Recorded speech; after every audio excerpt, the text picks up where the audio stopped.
You know, when you're just walking around solving puzzles, mind your business, but then you have to solve a puzzle and you're just being pedestrian.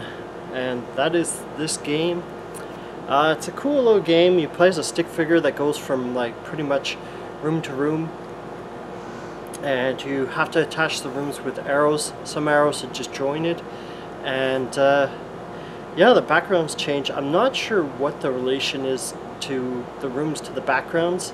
It's cool because you're in the foreground, but you're inside a little room, and it's kind of like a Game Boy green room, and you have to collect the key, and each screen has a certain puzzle to it.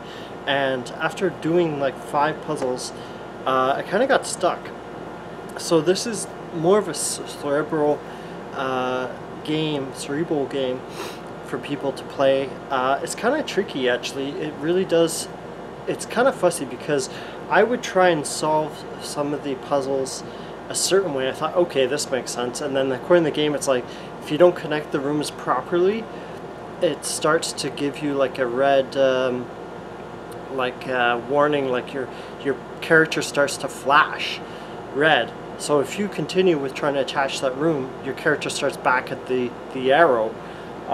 So you really have to follow like the linear way that they want you to solve puzzles, which is kind of frustrating because something that you would assume, okay, that solves the puzzle, the game's like, you have to solve it the way I want you to solve it. So that's why I found this game was, I felt like it was unnecessarily unfair, because what you would think would solve the puzzle, kind of like an adventure game of long ago, yesteryear, where solving a puzzle a certain way to you makes sense, but then the game's like, no, not gonna work for you.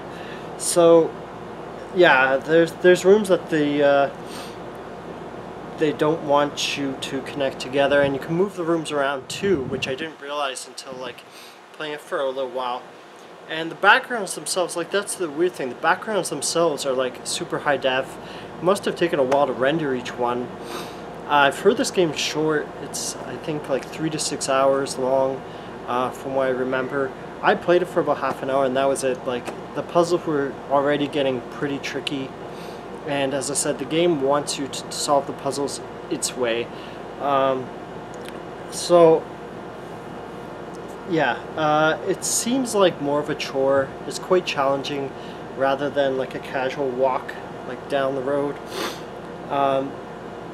Yeah, so if you want a game that really forces you to think on every stage, a puzzler that is actually really tricky, that's this game for sure, the Pedestrian. It definitely felt like more like a chore. It's got a slower pace to it. It's not. It looks like a load runner game, but it's not. It's not an action-oriented game. It's definitely a puzzle-based game. It's $23 new. It's not entirely my cup of tea. As I said, like the game won't let you solve it your way. You have to do that the way the game wants you to, which is kind of tough. I'd give it an 8.5 with a catch. You know, if you're easily frustrated by puzzles, you won't enjoy it very much. I just ran out of patience, as I said, like half an hour. I really wanted to keep playing this, and I invested, I think, even more than that. So it's a cool game. It's very unique. Just make sure you have the patience, because you are definitely moving at a pedestrian pace rather than it being a runner. So, you know, I'm just going to walk on out of here. Keep on gaming. Bye.